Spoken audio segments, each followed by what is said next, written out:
Hello students, I am Dr. Aruna Mohan from Delhi University. I am here to discuss with you in today's session gametogenesis in female, that is oogenesis. So far we have already discussed what gametogenesis is and what is its significance, why it should take place and what is the result. In female, when gamete is formed, which we call ova, then it is oogenesis. To describe oogenesis in a proper way, it is required to show you this diagram of TS of ovary. You can see the follicles, and now I will concentrate on Graafian follicle. You know that oogenesis is the formation of ova which should take place in the ovary. We also understand the fact that ova will be formed by oogenesis through meiosis or reduction division. But the story of reduction division or formation of gamete is not the way it happened in case of spermatogenesis. Of course, in both the cases gametes are formed, but here the method or the process is slightly different for some reason. In the ovary you can see the Graafian follicle. You can see ovulation taking place or ova coming out, and you can also see the corpus luteum, a functional corpus luteum.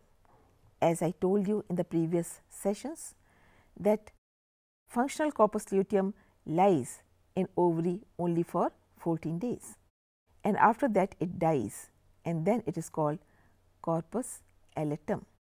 Corpus luteum, because it is yellowish, it is living, and corpus elata means it is white, fibrous and dead.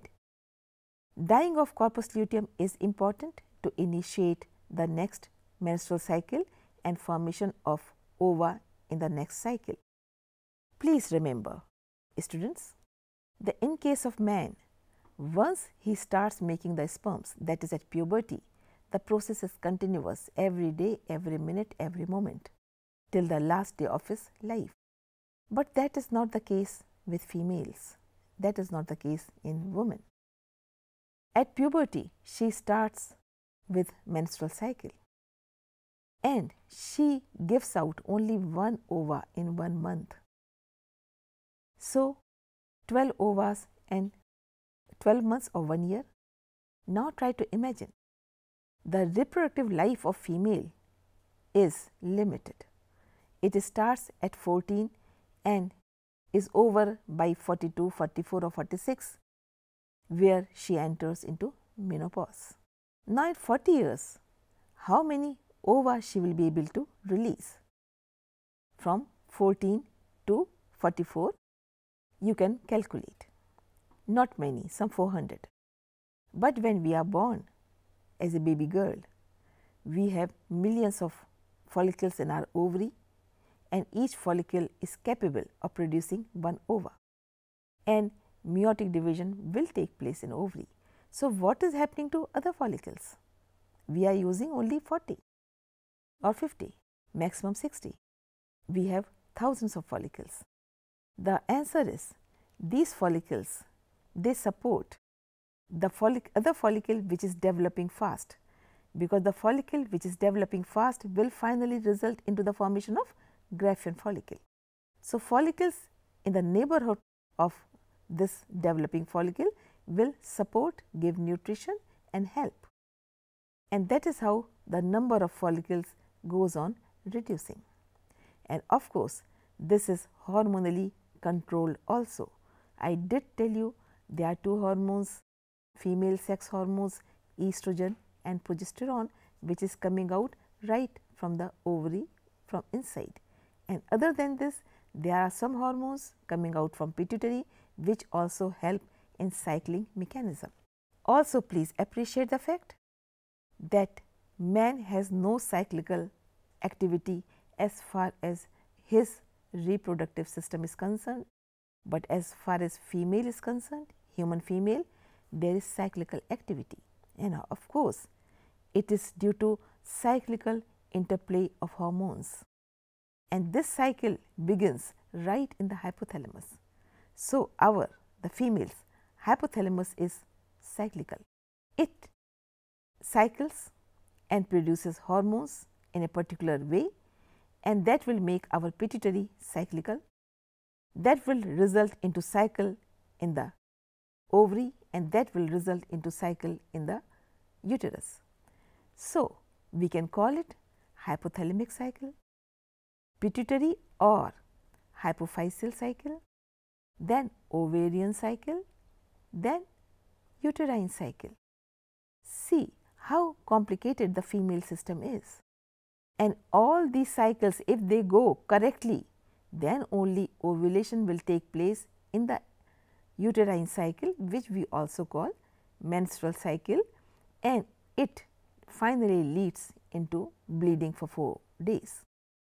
If bleeding is okay for 4 days, that means this female is fertile. If the girl is not having cycle or irregular cycle, there is need to find out why it is happening so. Coming back to ova formation. The oogonia, like in case of testis you had spermatogonia, here you have oogonia, which will give rise to ovum, a female gamete. This oogonia, when it becomes functional, it is primary spermatocyte, it is primary oogonia, and now this primary oocyte or oogonia will undergo divisions, and that division we are going to discuss in detail now, and that will form part of gametogenesis or part of oogenesis in this case. This is the mature follicle which is having a ova, and this ova is definitely haploid, and this is formed after oogenesis. During oogenesis, the first female germ cell, primary oocyte, underwent meiotic division, and the first meiotic division is a reduction division, and it formed 2 cells. The point of difference between spermatogenesis and oogenesis is that in spermatogenesis, 1 cell gave rise to 4 cells and hence the 4 sperms. In case of oogenesis, of course, from 1 cell 4 cells will be produced, but only 1 ova, not 4 ova. Why and how? We are going to discuss that. In this particular slide, you can see part of oviduct and part of uterus. You can see fimbriated end, you can also see ovary. And when ovulation took place, ova came into the fimbriated end, the initial 1/3 of oviduct, and fertilization has to take place here if it is taking place.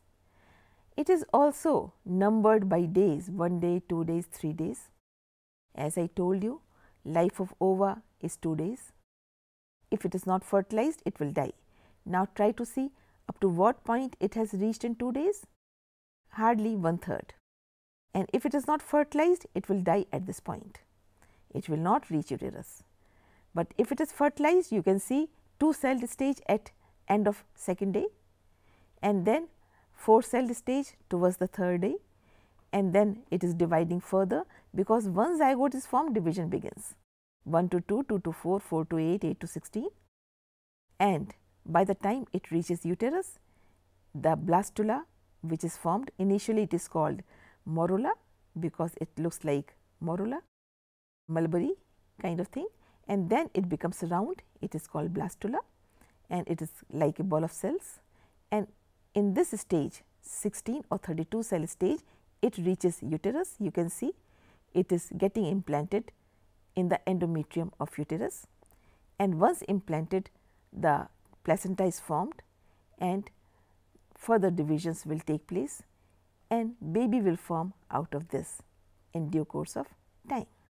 In this slide, I wish to show you a schematic representation of oogenesis.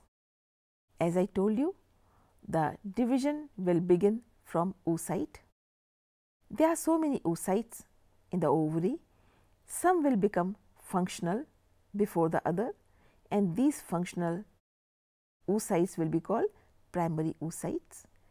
And this primary oocyte will undergo meiotic division. Please remember, students, that meiotic division takes place only in the sex organs, testes and the ovary, nowhere else in the body. So, now this primary spermatocyte will enter into meiotic division, and the meiotic division has two phases, the first and the second. The first one is reduction division. So, when this primary oocyte divides into two, both are having half the number of chromosomes. But now the point to remember here is that one is bigger in size and other is smaller in size.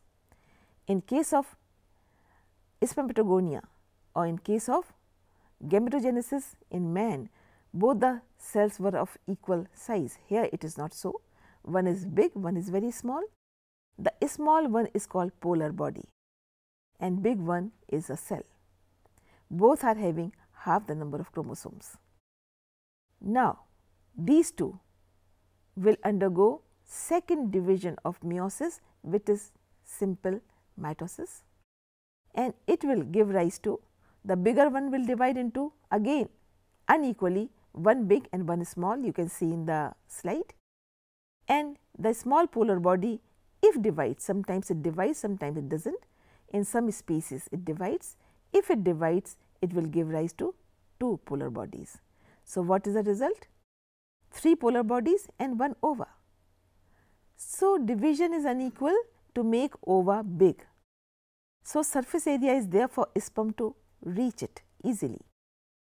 Also, from this you appreciate one more fact, that out of one female germ cell or oogonia or primary oocyte, we have only 1 ova. We do not have 4 ova, like in case of man we had 4 sperms. And there lies a reason why we produce 1 ova at a time and hence usually 1 baby at a time. Producing more babies at a time, it is a primitive feature, and producing only 1 baby at a time is an advanced feature, and we have evolved in the course of evolution. But it does not mean if a lady is giving birth to twins, she is a primitive lady. No.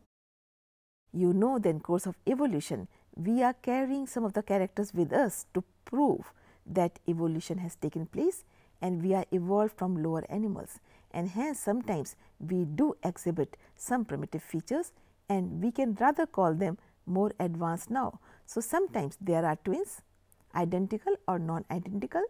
Identical, only 1 ova is produced, and when it is undergoing division, it divides into 2 and both will develop into 2 babies and they are identical twins. Sometimes in place of 1 ova, 2 are produced simultaneously and both are fertilized, and now these are non-identical twins. As far as fertilization is concerned, there is no problem of sperms. Sperms are in millions. As many ova are there, that many will be fertilized, but normally there is 1. In case of twins, there may be 2. If it is identical twin, there will be 1. So, as a rule, from 1 oocyte comes out 1 ova and 3 polar bodies, or in some cases only 1 polar body.